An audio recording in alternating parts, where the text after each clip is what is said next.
Assalamualaikum warahmatullahi wabarakatuh. Masih melanjutkan video sebelumnya di kelas IPS. Sebelumnya kita sudah membahas tentang apa itu sejarah, bagaimana sifat utama sejarah itu sendiri, makna dari praaksara, ya. Dan pada video kali ini kita akan membahas tuntas tentang zaman praaksara berdasarkan geologis. Berikut timeline dari zaman praaksara, dimulai dari zaman Arkaikum, kemudian zaman Paleozoikum, lanjut ke zaman Mesozoikum, dan ke zaman Neozoikum. Di zaman Neozoikum ini dibagi lagi menjadi zaman tersier dan zaman kuarter. Oke, kita langsung saja. Kita bahas di zaman yang pertama, yaitu zaman Arkaikum. Nah, pada zaman Arkaikum ini berlangsung antara 4 sampai 2,5 miliar tahun yang lalu. Ya, cukup lama, dimana pada masa ini bumi masih sangat panas, masih dalam proses pembentukan. Kulit-kulit bumi itu masih sering mengeluarkan magma yang ada di dalam perut bumi, sehingga di zaman ini banyak sekali bermunculan gunung-gunung api dan meletus di mana-mana. Nah, dengan kondisi yang seperti itu di zaman Arkaikum ini belum ada organisme sama sekali, bahkan tanda-tanda kehidupan pun tidak ada. Bagaimana tidak, dengan kondisi yang sangat panas di kulit permukaan bumi ini, satupun makhluk hidup tidak bisa bertahan hidup. Lanjut ke zaman yang kedua, yaitu zaman Paleozoikum. Nah, di zaman Paleozoikum, bumi ini sudah mulai stabil dari keadaan sebelumnya, yaitu Archeozoikum. Namun iklimnya masih terus berubah-ubah. Ya, terjadi sekitar antara 540 sampai 240 juta tahun yang lalu. Nah, dikarenakan iklim yang masih terus berubah-ubah, ini yang menyebabkan kehidupan yang ada di darat ini belum ada. Namun dengan kondisi pada saat itu sudah ada makhluk hidup air yang mulai hidup, yaitu mikroorganisme, amfibi, bahkan ikan sekalipun ternyata pada zaman ini berkembang sangat banyak jenisnya. Selanjutnya zaman yang ketiga, yaitu zaman Mesozoikum. Ini yang menarik di zaman Mesozoikum ini, dimana terjadi di antara kisaran 245 sampai 65 juta tahun yang lalu. Nah, untuk di zaman Mesozoikum, bumi kita ini sudah sangat stabil, dimana suhunya yang sebelumnya sangat panas di Arkaikum sudah mulai dingin, sehingga banyak sekali tumbuhan sudah mulai berkembang, bertumbuh, sehingga muncullah hewan-hewan yang berbadan besar yang biasa kita sebut dengan zaman Jurassic, ya, yang biasa kita tonton di film-film, dimana banyak sekali dinosaurus di zaman Mesozoikum ini, mamut ataupun reptil-reptil yang berbadan besar. Nah, selain itu Mesozoikum itu juga disebut dengan zaman sekunder, zaman kehidupan kedua.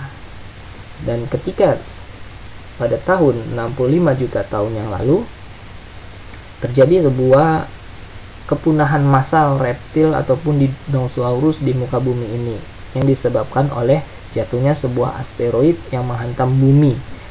Wilayahnya yang sekarang ini menjadi Teluk Meksiko. Nah, inilah yang menyebabkan punahnya Jurassic atau dinosaurus kala itu, ya. Kita lanjut ke zaman yang selanjutnya, yaitu zaman Neozoikum. Ya. Di zaman ini kondisi bumi sudah mulai stabil, ya. Sudah sangat baik kondisi, sudah mulai bagus kondisinya bumi kita ini sekitar 60 juta tahun yang lalu sampai sekarang. Itulah masa Neozoikum, yaitu kita berada di zaman Neozoikum. Nah, ketika terjadi hantaman asteroid, ternyata tidak seluruh hewan yang ada di muka bumi ini mati. Nah, ada beberapa mamalia yang masih bertahan hidup, dan pada masa Neozoikum ini mamalia terus berkembang dan terus bertambah, sehingga Neozoikum disebut juga dengan di era mamalia. Nah, pada masa ini bumi sudah mencapai tahap terakhir, di mana sudah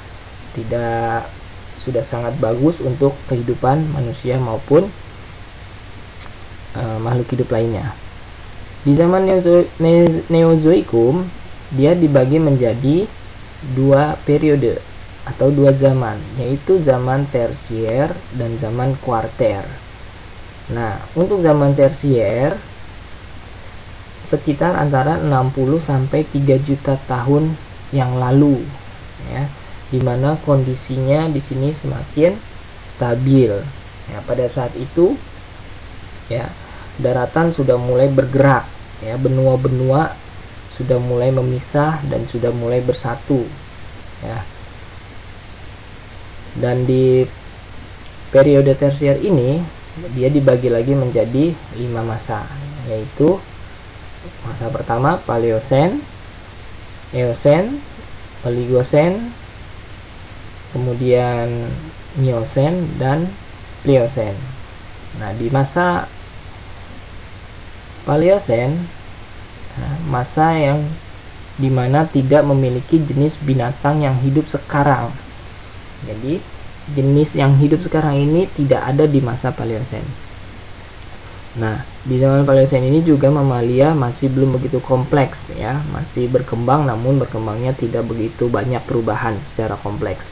Kemudian di zaman Eosen, mamalia tersebut sudah mengalami perkembangan yang cukup kompleks, ya, sudah mulai banyak perkembangannya mamalia pada zaman Eosen. Yang ketiga, pada masa Oligosen, yang berarti Oligosen yaitu hanya sedikit kesamaannya dengan hewan yang sekarang. Nah, di zaman ini mamalia lebih beragam lagi, ya, ada beruang, ada babi, burung, paus bergigi ataupun anjing. Dan di masa Oligosen ini sudah muncul jenis primata seperti kera, ya. Kemudian zaman yang keempat adalah zaman Miosen, ya. Di masa Miosen ini artinya yaitu jumlah hewan laut masih kurang dibanding yang hidup sekarang. Terakhir, Pliosen, yaitu masa di mana mamalia dan serangga yang ada hampir sama seperti sekarang. Dan pada masa Pliosen ini sudah mulai muncul kera yang mirip manusia. Nah, itulah masa zaman tersier. Kemudian di zaman kuarter, yaitu zaman yang terjadi sekitar 3 juta tahun yang lalu sampai sekarang ini, yaitu tahun 2020, ya, dimana zaman kuarter ini dia dibagi menjadi dua masa, yaitu masa Pleistosen antara 3 juta sampai 10.000 tahun yang lalu, dimana Pleistosen ini juga disebut zaman Diluvium atau zaman glasial. Apa itu glasial? Glasial itu adalah sebuah es. Makanya di sini sering terkenal kita mengenalnya dengan zaman glasial atau zaman es, ya. Sampai dibuat filmnya, yaitu film Ice Age. Ya, mungkin kalian sudah pernah nonton semua. Nah, di zaman Pleistosen ini sudah mulai muncul namanya manusia purba. Nah, jadi kita tahu nih, manusia purba pertama muncul yaitu di masa Pleistosen di periode kuarter di zaman Neozoikum. Nah, sekarang kita sudah tahu di mana munculnya manusia purba. Kedua, masa Holosen, yaitu masa 10.000 tahun yang lalu sampai sekarang. Disebut juga Holosen ini sebagai zaman Alluvium, karena pada zaman ini suhunya sudah mulai stabil, sudah mulai hangat, ya, makhluk-makhluk purba sudah mulai berkembang lebih sempurna, dan di masa Holosen ini sudah muncul yang namanya jenis Homo sapien. Ya. Sampai sini kita sudah membahas keempat jenis masa praaksara. Ya, semoga yang disampaikan pada kesempatan kali ini bisa ditangkap dengan baik. Ya, setelah ini silakan kalian boleh mengerjakan tugas yang akan diberikan, dan untuk pertanyaan silakan kalian bisa langsung komen di Classroom. Baik, kita tutup pertemuan kali ini dengan doa kafaratul majlis. Subhanakallahumma wa bihamdik, asyhadu an la ilaha illa anta, astaghfiruka wa atubu ilaik. Assalamualaikum warahmatullahi wabarakatuh.